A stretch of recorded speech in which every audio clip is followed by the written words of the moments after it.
ये बेचारी बदरिया माँ बनने वाली थी।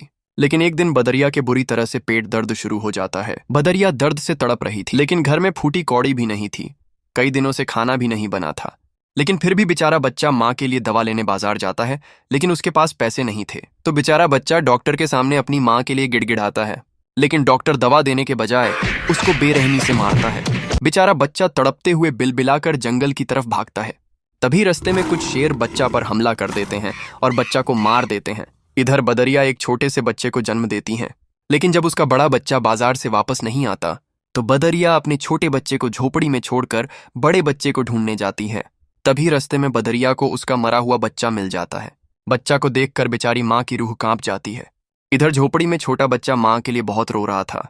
तभी रोने की आवाज सुनकर कुछ जंगली भेड़िया झोपड़ी में आ जाते हैं और बेचारे बच्चे को हमला करके मार देते हैं। जब माँ अपने मरे हुए बच्चे को छाती से लगाकर वापस घर आती है तो अपने छोटे बच्चे को देखकर बेहोश होकर गिर जाती है।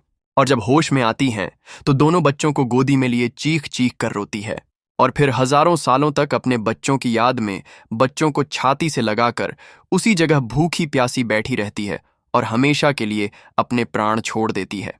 लेकिन आपने इस बेचारी माँ के लिए फिर भी लाइक और सब्सक्राइब नहीं किया।